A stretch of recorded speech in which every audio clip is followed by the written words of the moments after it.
Good day, everyone. Before anything else, allow me to introduce myself to you. I am Marvin Nandan Makatubay. I am the first reporter of Group 3. Our group was assigned to discuss chapters 5 and 6. Specifically, today's meeting, I am going to discuss developing the scoring rubric. As we all know, the scoring rubric is the means by which teachers score the learner's assessment activity. For example, in an essay type test, where a rubric is required in order to objectively check and avoid subjective biases upon checking the answers. This is not as same as the traditional assessments such as multiple choice and identification test, wherein these type of tests don't really require or don't actually require any rubric because they are an objective type of assessment, which means they have definite correct answers. Now, what is scoring rubric? Now, scoring rubric, it is a scoring guide used to assess performance, process, or product against a set of criteria. Clearly, it is defined as scoring procedures and an efficient tool that allows teachers to objectively measure student performance on an assessment activity.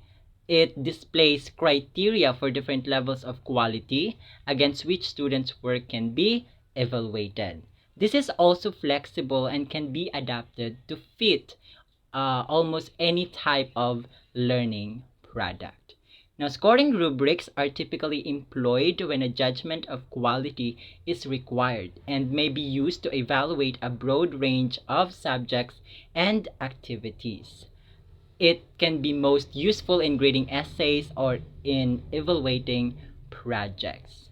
Now, for example, judgments about the caliber of a particular writing sample, it may actually differ depending on the criteria each evaluator has set. For example, one evaluator may be based their decision mainly on the linguistic structure, while another judge or evaluator may be more concerned with how persuasive the argument is. So, a combination of this and other elements is probably present in a high quality essay. Now, the subjective nature of essay evaluation can be made more objective by creating a predetermined evaluation scheme. Thus, as a teacher, it is very vital that a rubric has been made, especially for grading product and process performances, because this will avoid any subjective biases and will objectively measure the assessment activity of the students. Now, there are three parts of scoring rubrics. These are coherent sets of criteria, descriptions of level of performance, and descriptors. Now let us talk about first the coherent set of criteria. So these are the assignment expectations, the qualities the final work should display. So it refers to the trait, feature, or dimension which is to be measured. In other words, it is the standard, a standard on which a judgment or decision may be based. So that is coherent sets of criteria.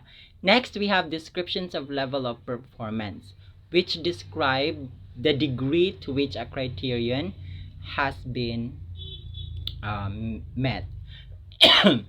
Level of performance determine the degree of performance which has been met and will provide for consistent objective assessment and better feedback to students. So these levels tell students what they are expected to do.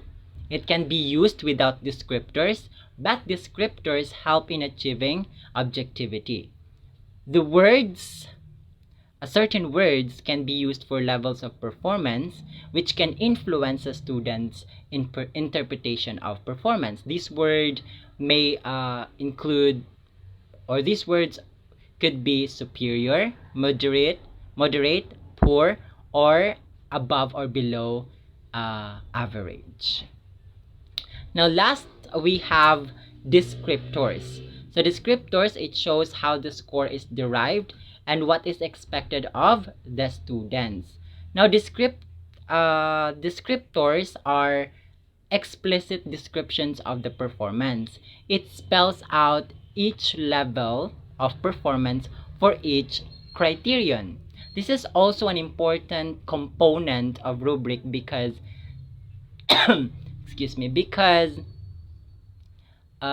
it tells students more precisely what performance at each level looks like. Describe how well students' work is distinguished from the work of their peers, and will also help the teacher to distinguish between each student's work. Additionally, descriptors should be detailed enough to differentiate between the different level and increase the objectivity of the rater. Now, to further understand these three parts of rubric, let us look at this rubric and determine the criteria and descriptions of the level of performance. So let us see the table at the middle. So as you can see in this table, it has 4 criteria. These criteria are number of appropriate hard gestures, appropriate facial expression, voice inflection, and incorporate proper ambience through feelings in the voice. And you can also observe that it has 3 levels of performance: 1, 2, and 3. It describes specifically for every criterion of performance. Now, in the second column is the weight per criterion. Among the 4 criteria, incorporating proper ambience through feelings in the voice has the greatest weight. So students can receive 3, 6, or 9 points, depending on whichever is most appropriate for the students in this criterion. Excuse me. Now, this rubric contains descriptors, also a common component of rubrics. In this rubric, lots of inappropriate facial expression, monotone used, and recitation fully captures ambience through feelings in the voice are the examples of descriptors. So those are the example of descriptors, guys. Now, why should we include level of performance? First, we have clearer expectations. Now, students know what is expected of them, and teachers know what to look for in student performance.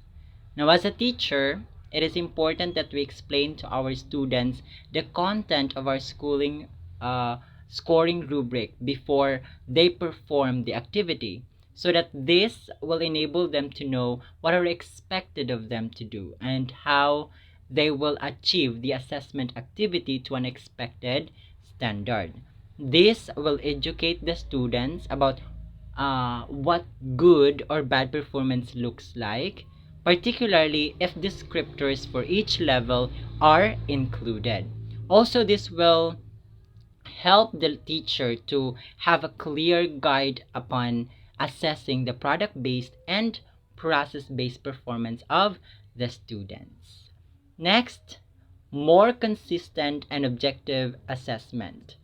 Levels of performance permit the teacher to more consistently and objectively distinguish between good and bad performance when evaluating student work. So when evaluating student work, this will aid the teacher in consistently and objectively measuring and discerning the level of performance students have acquired, whether it be good or bad.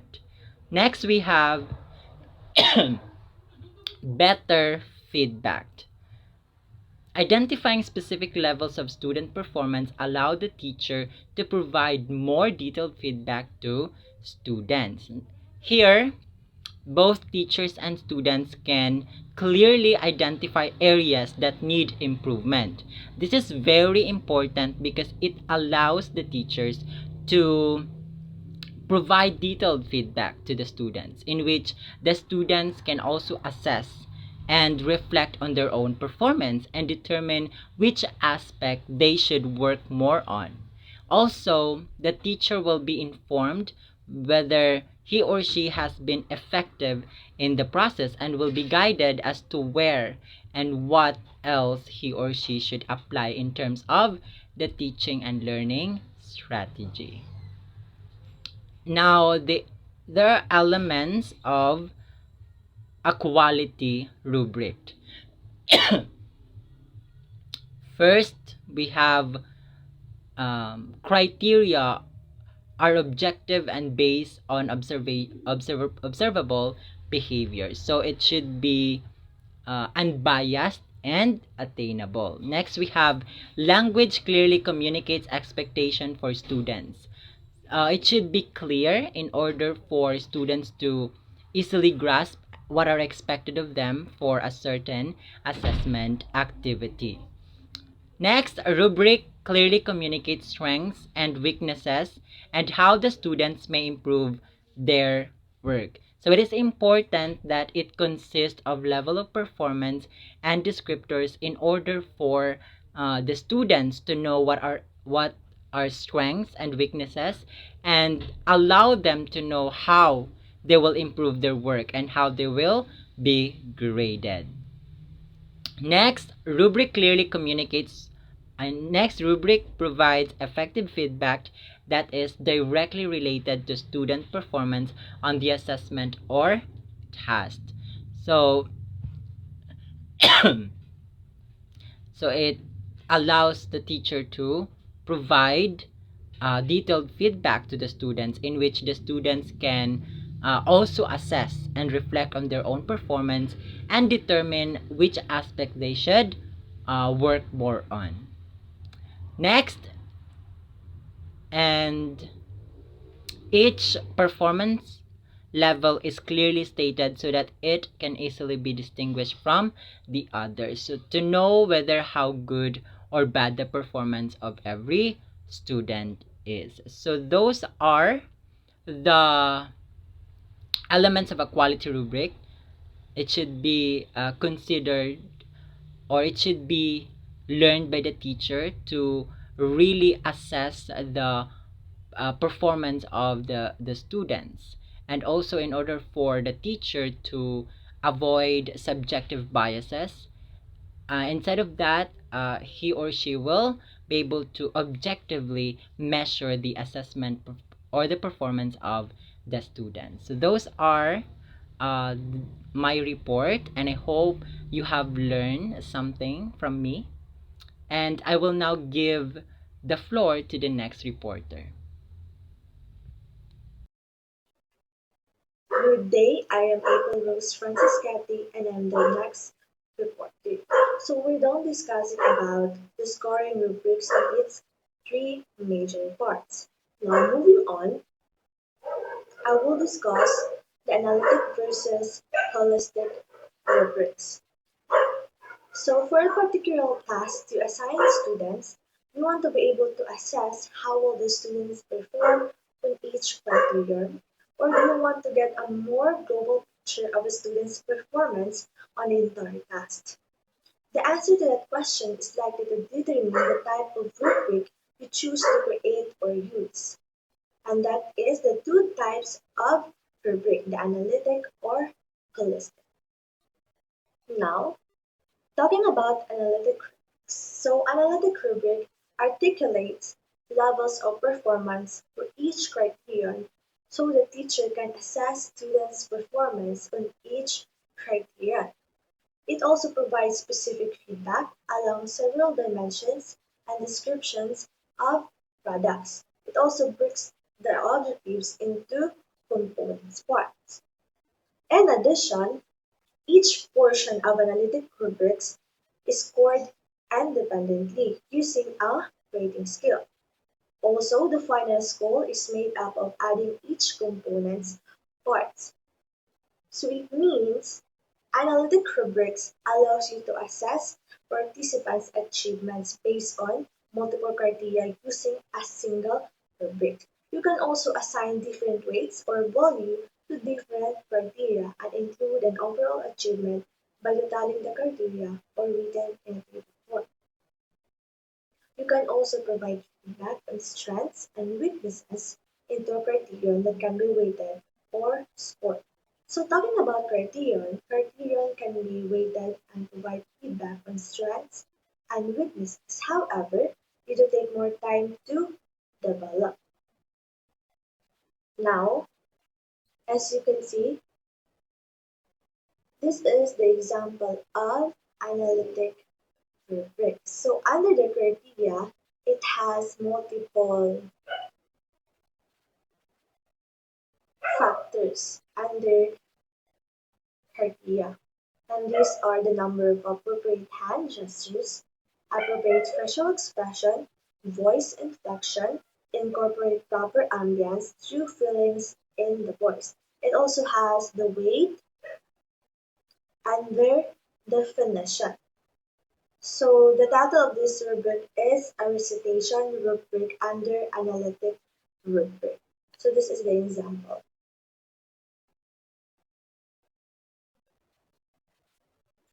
So next, when to use analytic rubric.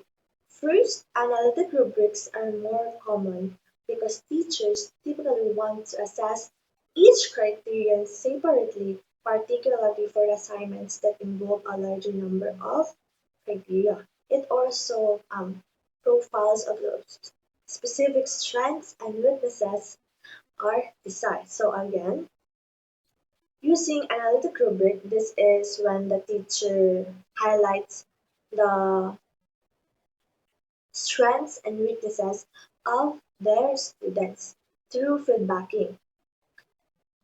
So it also better handles weighting of criteria. Now we're not discussing about analytic rubric. Now let's move on to holistic rubric. So now what is holistic rubric? So holistic rubric does not list separate levels of performance for each criteria. It provides a single score, an overall impression of a student's performance and task. It also used to score a student's work as a whole, yielding one holistic score. So holistic rubric assigns a level of performance by assessing performance across multiple criteria as a whole. For example, the analytic rubric research rubric above can be turned into a holistic rubric. So as you can see in the picture that I have given a while ago about the analytic rubric can be turned into holistic rubric. So this is how the holistic rubric, as you can see in the picture.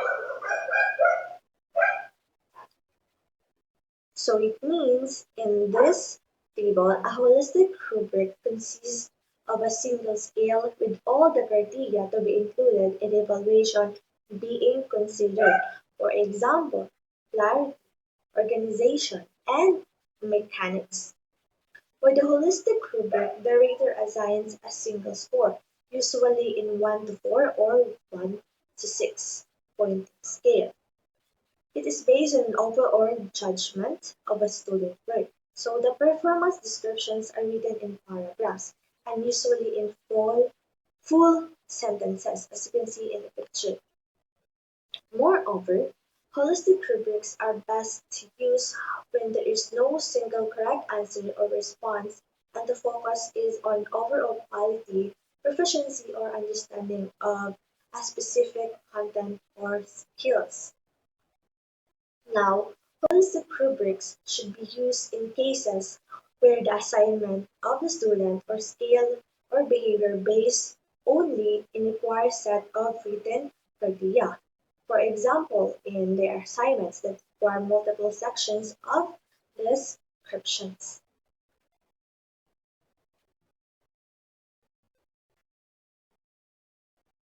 Now, holistic rubrics again, it contains broad objectives and seized evaluation scores, each with an overall criterion summary that encompasses multiple skills. However, this makes it easier for the reviewer to provide general comments. In short, holistic rubrics provide feedback for an overall judgment of student work.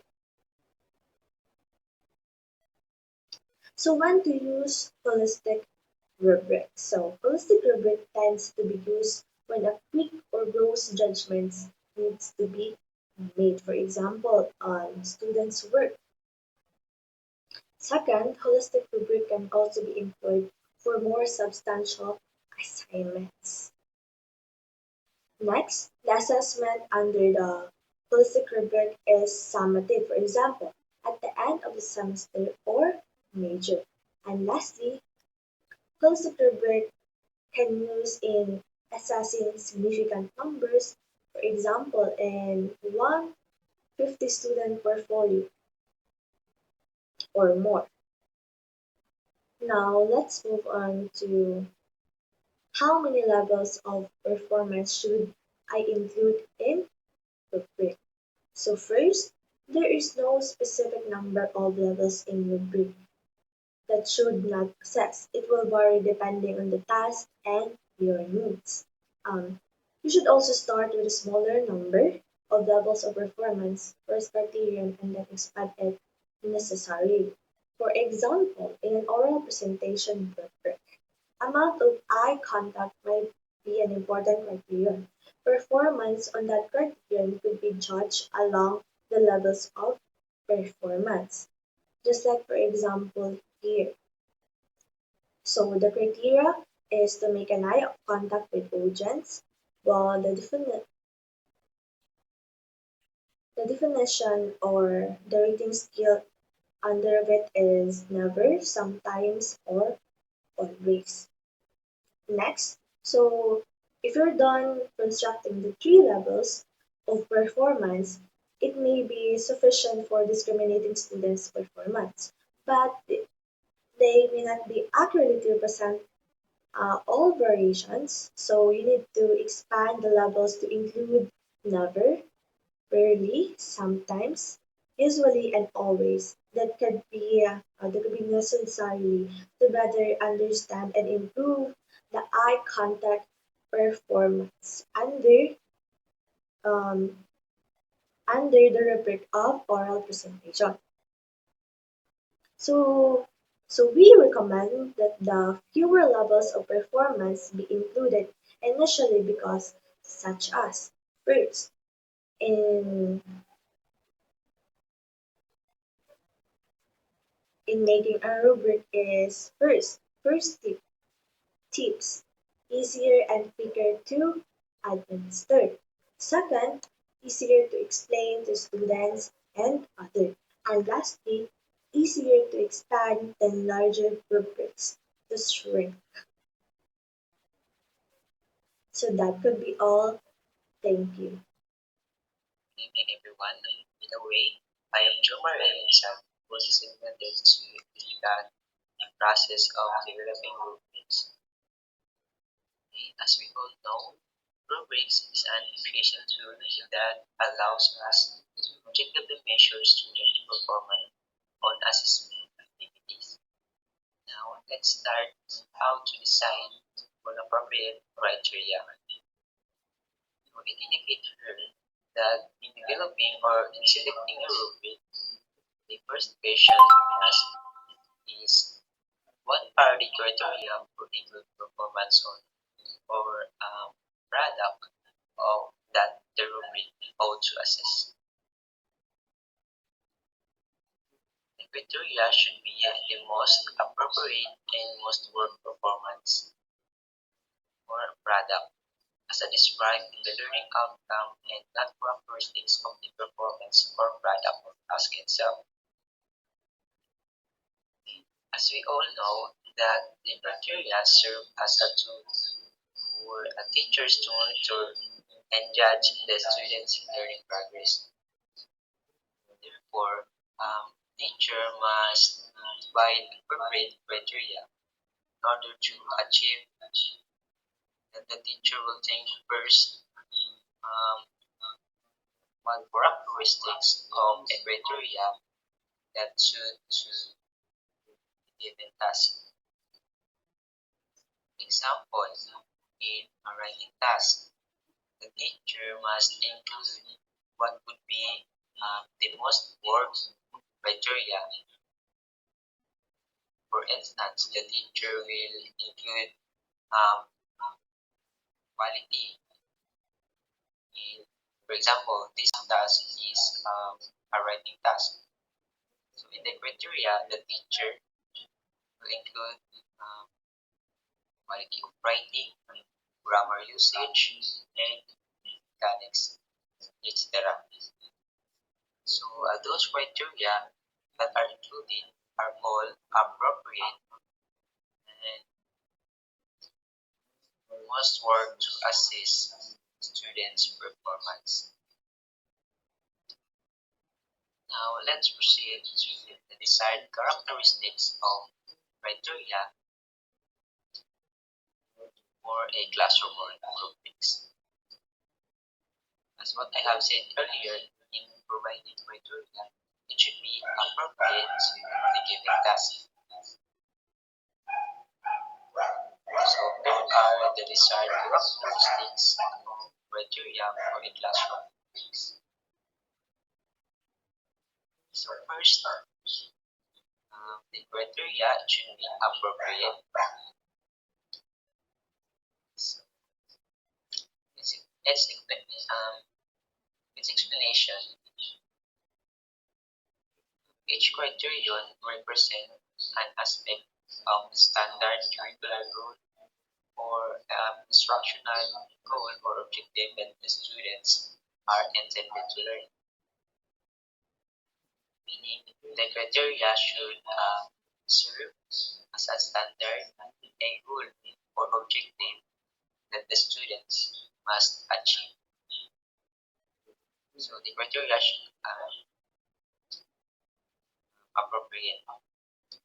Next, must be definable. Each criterion has a clear agreed upon meaning that both students and teachers understand. Of course, by providing that criteria, you are going to explain to your students the rubrics in order for them to know what they are going to achieve.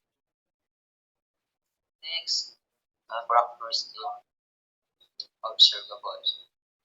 Each criterion describes quality in the performance.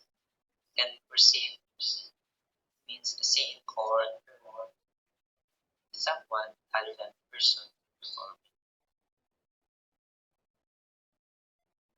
Meaning, in providing that criteria, the teacher should consider that it is observable in order for a teacher to judge and monitor students' progress in a given task. Next, it must be distinct from one another.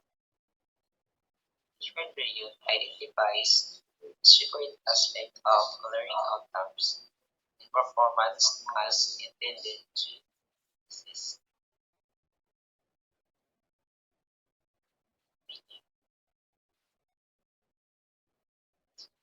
Of course, each criterion should be distinct to one another in order to have different learning outcomes.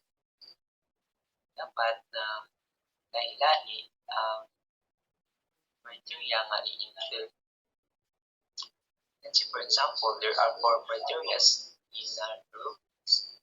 So, it must be distinct or lahi-lahi para ako o makover or ma-determine ang different skills and capacities of the students or the level performance of the students. Also to describe the learning outcome or performance of the students. Next is complete. All the criteria together describe the whole of The learning outcome, the performance is intended to assist. So all your given criterion must be attainable or achievable so that the given criteria will describe the learning outcomes of the students. Next, able to support descriptions along a continuum of quality. Each criterion can be described over a range of performance tasks. As we all know, each criterion has the description to rate and describe the performance levels of the students. Okay? And now let's proceed to the process of developing rubrics, which are the basic steps in developing a scoring rubric. There are the basic steps in developing rubrics. So the first step, we're going to identify the appropriate criteria. So you're going to do is to list down all the criteria that you want to assess in this given task. So as you can see in the criteria, it includes the criteria includes the number of appropriate gestures, appropriate facial expression, voice inflection, incorporate proper ambience through feelings in the voice. So in these rubrics, the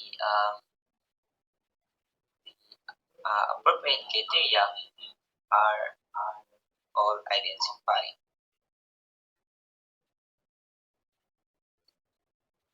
Now, we're going to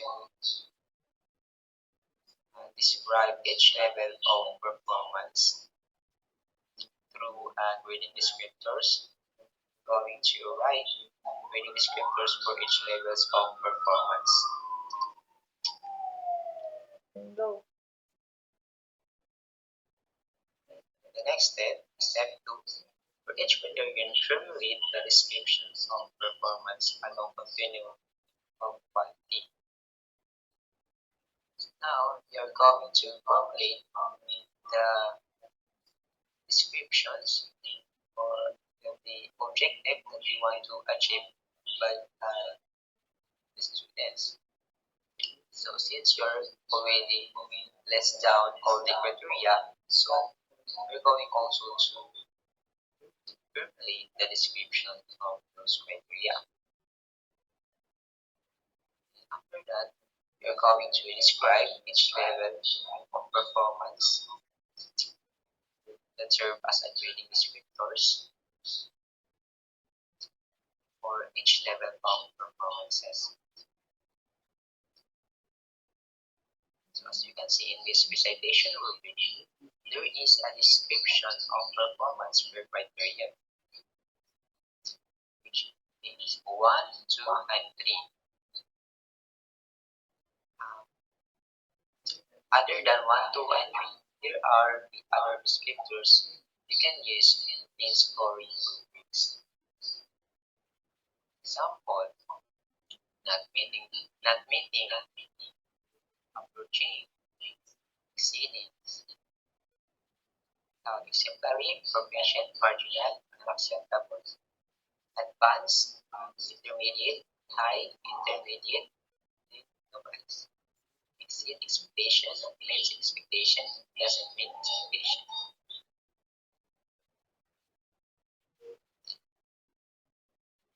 So now, based on our discussion in developing rubrics with students, I have students to better understand the content and understand the purpose of rubrics as well.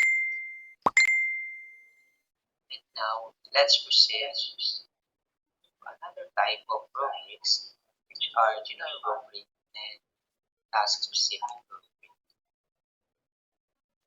And pro-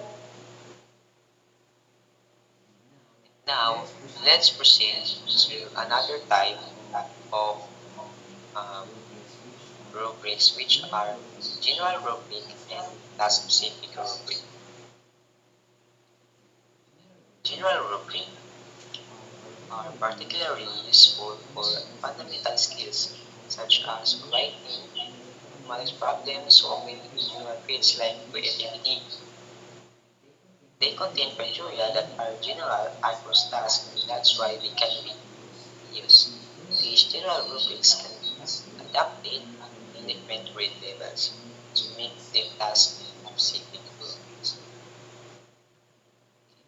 Meaning, a general rubrics use criteria and descriptors of performance that generalize across can be which can be used in different tasks for example teamwork or collaboration. So um, as you can see in these rubrics, some example rubrics, these rubrics can be applied to another type of task.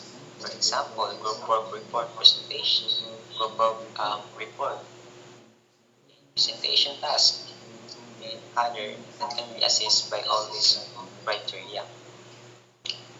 In addition, general rubrics are normally developed to create basic knowledge or skills that students need to develop to accomplish many different types of tasks. Thus, teacher may use a rubrics to grade multiple tasks. Now, let's proceed to another type of rubrics, which is task-specific rubric. Task-specific rubrics are used to evaluate specific tasks and contain criteria and descriptions that will reflect specific features of the lesson performance. It allows the teacher to clearly articulate the different criteria that will involve in identifying the student's level of performance. Meaning, these rubrics are created to grade specific assignment. It includes dimensions and descriptors that are relevant to task specific assessment. These rubrics are typically not shared with students before submission. Therefore, the students will know the rubrics after submission or finishing the task. Here are the here, here is the example of specific task rubrics. As you can see, the criteria that included are specific to that particular task. So, kana ang criteria, those criteria are para lang anak na task. While general rubrics it can be applied in different tasks. So, pwede siya gamitin sa other tasks than general rubrics. While time-specific rubrics ay para lang yun siya sa specific task.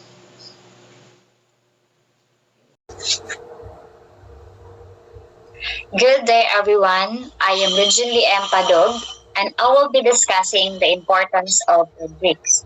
So, what is the importance of rubrics? So, rubrics plays a crucial role in various educational settings as they provide a clear framework for assessing and evaluating student work.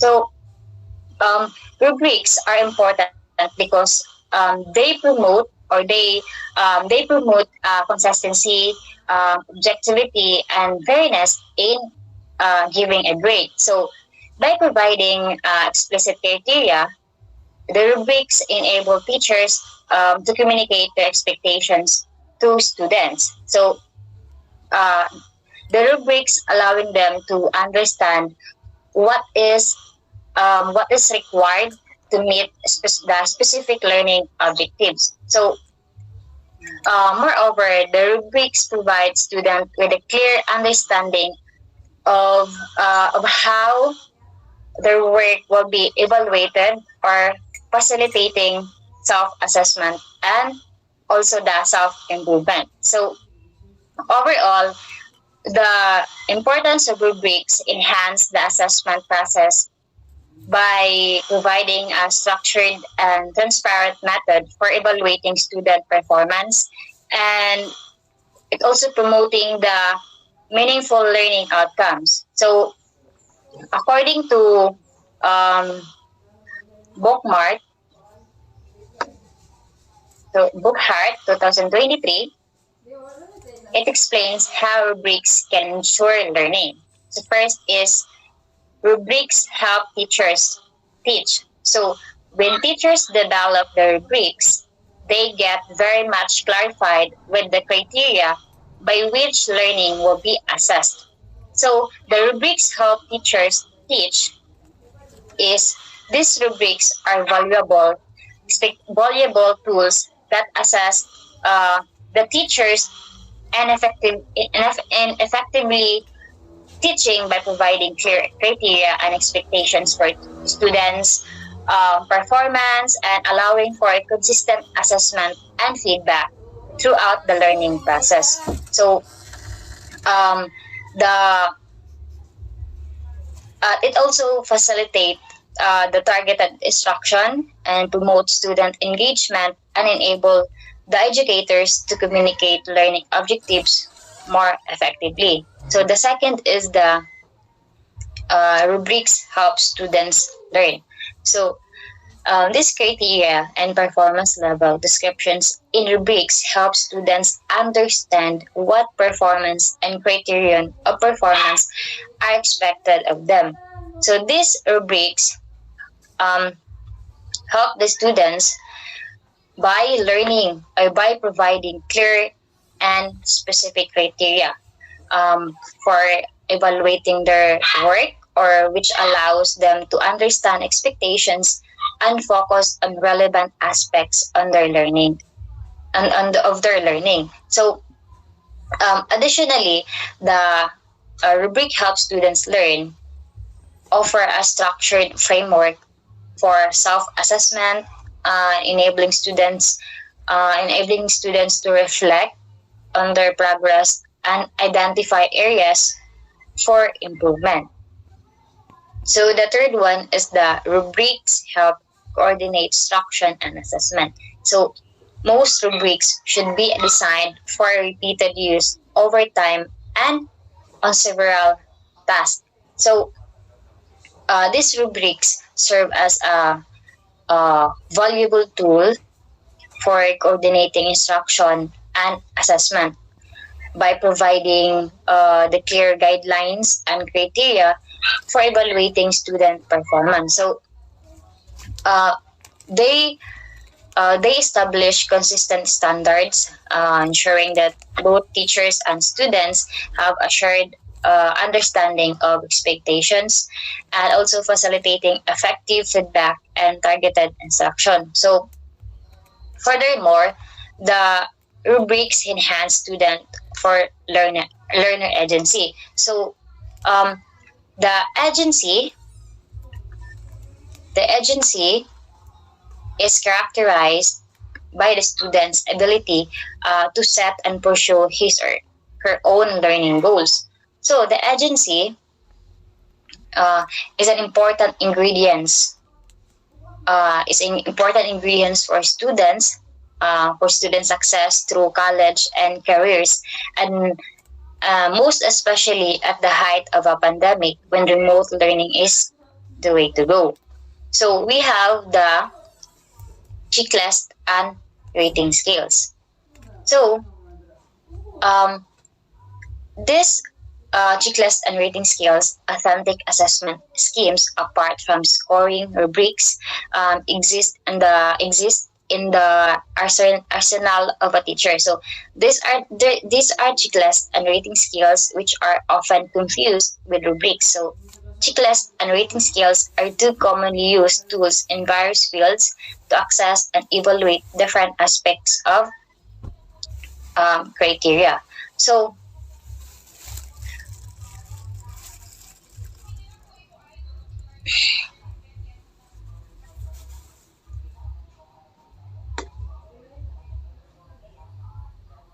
a checklist is a systematic list of items or tasks that need to be completed or assessed. So the checklist and rating skills, it consists of specific items that are checked off as they are accomplished or observed. So the checklist provide a structured approach to ensure that all necessary elements are considered or actions are taken. So the checklist is a list of a specific characteristics with a place for making whether that characteristics is present or absent according to Bookhart 2023. So a checklist is also a tool used to ensure that all necessary tasks or items are completed or accounted for. So the checklist it provides a step-by-step guide. So it also gives outlining the specific actions or items that need to be addressed. So thereby enhancing the organization, efficiency, and accuracy in various contexts such as the project management, aviation, or everyday tasks. So that is the checklist. So in checklist, we have the example of sentence skills or sentence skills checklist. So the sentence skills checklist is also a tool used to assess and evaluate an individual's proficiency in various aspects of sentence construction and grammar. So the sentence skills checklist is typically includes a set of criteria or guidelines against which one's writing or spoken sentences can be measured. So also this sentence skills checklist will help to identify areas of improvement such as sentence clarity and grammar usage and punctuation. So by using a sentence skills checklist, so individuals can systematically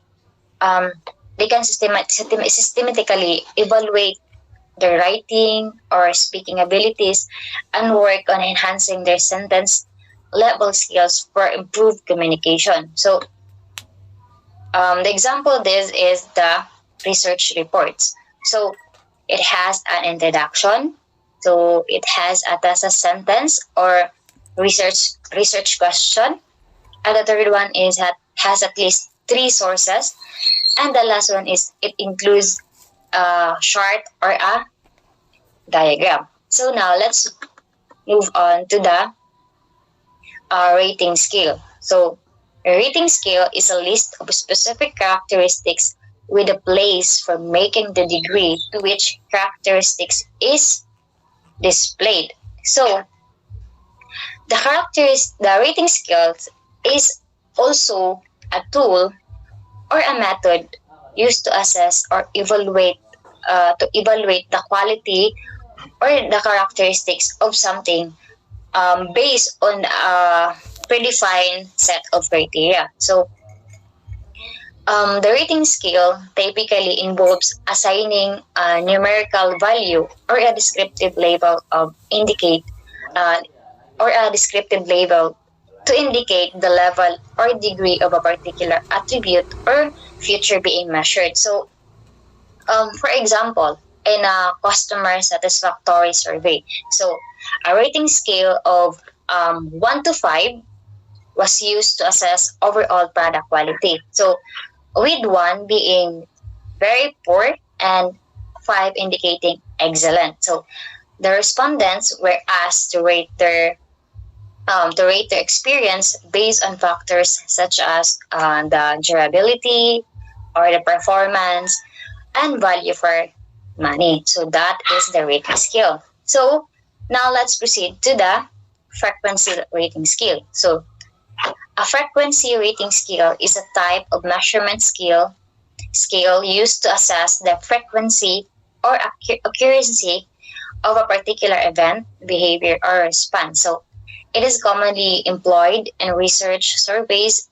and assessments to gather data on how often a specific behavior or event happens. So a frequency rating scale is a rating scale typically consists of a set of response options that represents the different levels of frequency. So this response options may include labels such as never, rarely, sometimes, often, or always. So, or they can also use the numerical values to indicate the frequency, such as the scale from 1 to 5 or 1 to 10. So, the frequency rating scales are valuable for quantifying the frequency of behaviors or events that may not be easily measured using other types of scales, so such as Likert scales that assess the agreement of or that assess the attitude, and they can also provide a structured and standardized way to capture data on frequency. So it allowing for comparisons and statistical analysis. So we have a list of examples of frequency scale,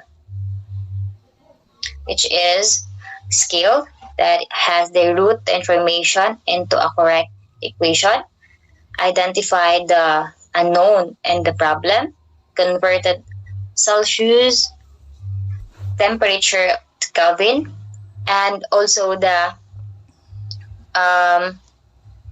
solve the equation for the unknown and root all the numbers with correct unit labels. So on the other side, on this assignment, I successfully used the scale on. So you're going to check if all problems, most problems, some problems, or none of the problems. So that is all about the importance of rubrics. So I hope you learn something, or you will gain knowledge about the topic that I presented to you right now. So that's the end of my topic, and thank you. Good day, everyone. Today we are going to discuss about portfolio assessment under Chapter 6.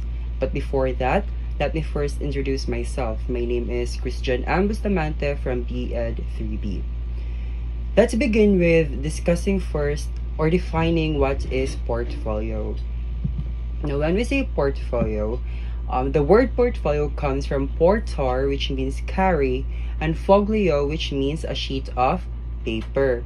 Now, a portfolio in a broader sense is a strategic and organized collection that represents and reflects the accomplishments, capabilities, or investments of an individual, organization, or entity.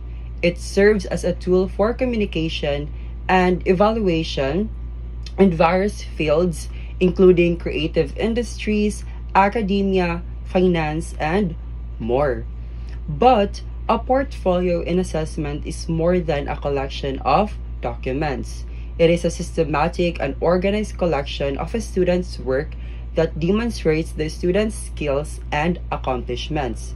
It is a purposeful collection of work that tells the story of the student's progress and achievements in relation to a purpose. Clearly, A portfolio is much more than a compilation of student papers placed in a folder or a collection of memorabilia pasted into a scrapbook. Now, what does a portfolio includes? Now, there are four aspects or things that a portfolio includes, such as artifacts, reproductions, attestations, and productions. Now, when we say artifacts, these are documents of productions that are produced as a result of academic classroom works. Now, artifacts are included to provide tangible evidence of a student's learning and academic growth. They demonstrate mastery of specific concepts, competencies, or learning outcomes and allow students to reflect on their progress. Including artifacts promote authentic assessment by showcasing real-world applications of knowledge and skills. Next is reproduction. Now, when we say reproductions, these are documents of students' work outside the classroom. In portfolio assessment, reproductions of students' work outside the classrooms are included to capture a broader view of their capabilities and achievements. These reproductions showcase diverse learning experiences, highlight the application of knowledge and skills in real-world contexts, and demonstrate personal growth and development. Third is attestation. Now, when we say attestation, these are the teachers or other responsible person documentation to attest to the student's progress. Now, in other words, attestation in portfolio assessment involves by teachers or responsible individuals to validate a student's progress and achievement. This documentation adds credibility and reliability to the assessment process, providing an external perspective on the student's growth and proficiency. It serves as evidence of students' development and adds weight to the assessment of their skills and accomplishments. Now, let's proceed to production. Now, when we say production, these are the documents that the student himself or herself prepares. Now, productions in portfolio assessment are documents created by students themselves to showcase their work, skills, and accomplishment. This can include reflective statements, goal-setting documents, self-assessment, project plans, or any other material that students generate to demonstrate their learning, growth, and personal development. Now, production include goal statements, reflections, and captions. Now, when we say goal statements, these are the things that the students wants to do with their portfolio. While reflection, these are the things that the students have learned or reflected about his or her work. Meanwhile, caption, these are the students' description and explanation of each piece of work contained in the portfolio. Now, these student-produced documents provide valuable insights into their understanding, progress, and ability to articulate their experiences. Now, let's move on to the types of portfolio. There are several types of portfolio and each type has a distinct function. Now, let's begin with the first type, which is assessment portfolio. Now, when we say assessment portfolio, it is intended to document what the student has learned based on intended learning outcomes. Now, an assessment portfolio, in other words, is a collection of artifacts, reflection, and evidences that showcases a student's learning, growth, and achievement over time. The portfolio includes a variety of student-produced documents, reproduction of work outside the classroom, and feedback from teachers or evaluators. evaluator. It emphasizes evidence of learning, self-assessment, and reflection, and allows for a holistic assessment of the student's skills and knowledge. Moving on to the second type, which is developmental or growth portfolio. Now, it consists the student's work over an extended time frame to reveal the student's progress in meeting learning targets. Now, developmental portfolio, students document their initial skills, knowledge, or abilities and then regularly update the portfolio to demonstrate their growth and development over a specific period of time. This type of portfolio often includes a range of artifacts, reflection, and evidence that highlight the progression and milestone achieved by the student. And lastly, best work portfolio. It is also known as showcase or display portfolio, presents the student's most outstanding work. Now, it is a collection of students' highest quality and most exemplary work with respect to their learning outcomes. It is a selection of the individual's best pieces or projects that highlights their skills, achievements, and expertise in the particular field or discipline. Now, to sum it up, assessment portfolios are meant to diagnose students' learning. Developmental or growth portfolios document students' cognitive and psychomotor progress in learning, while showcase or best work portfolio lead learners to celebrate learning because they present the best product of that they have made themselves. Now moving on to the essential elements of a portfolio. Now, let's begin with the first one, which is cover letter, about the author and what my portfolio shows about my progress as a learner. Now, in this area, or in this specific elements, cover letter summarizes the evidence of a student's learning and progress. The cover letter introduces the portfolio, states the purpose, and provides an overview of its content.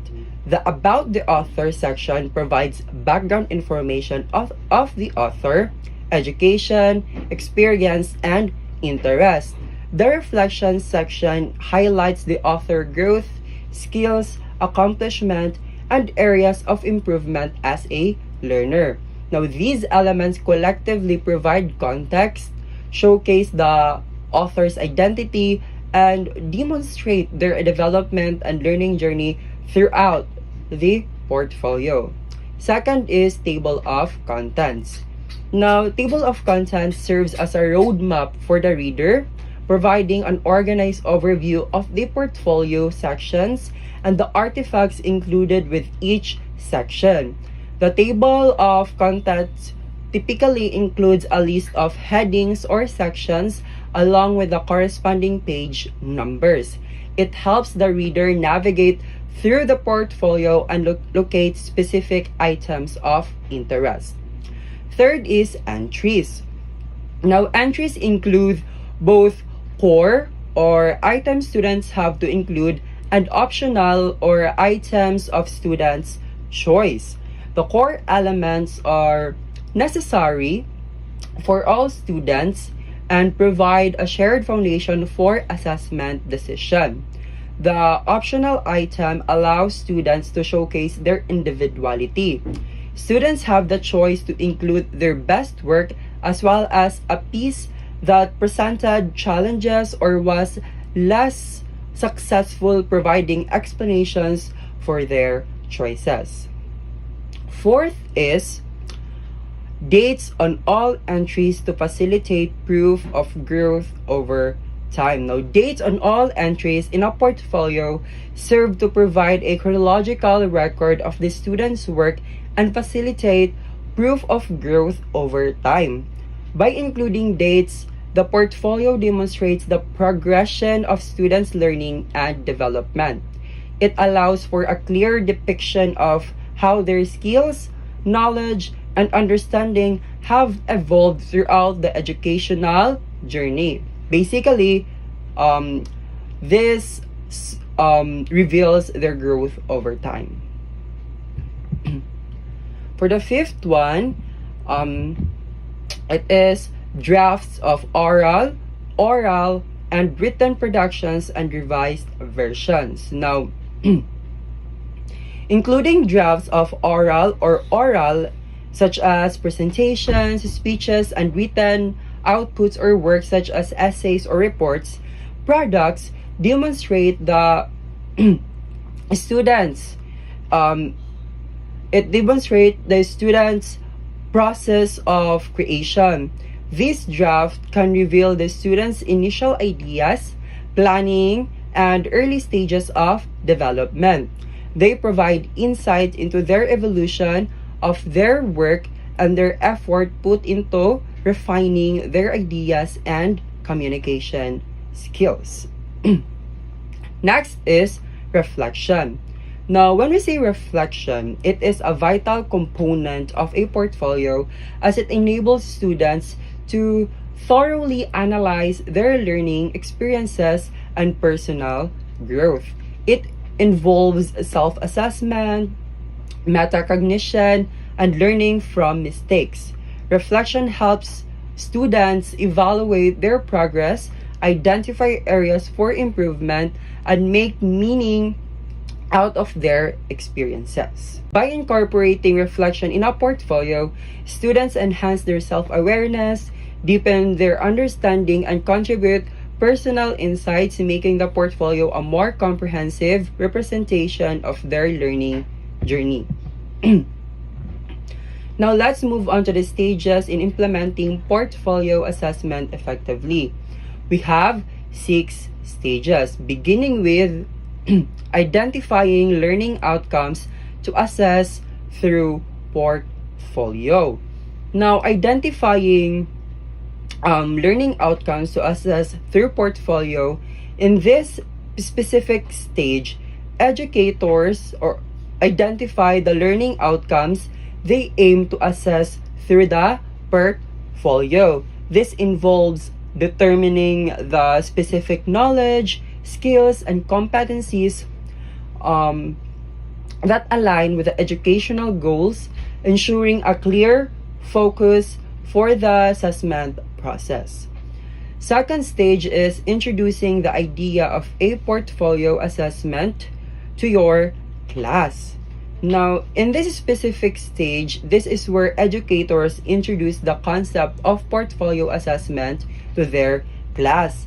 This involves explaining the purpose, benefits, the expectation, and using portfolio as a form of assessment, as well as providing guidance on how to create and organize a portfolio. Next is specification of portfolio content.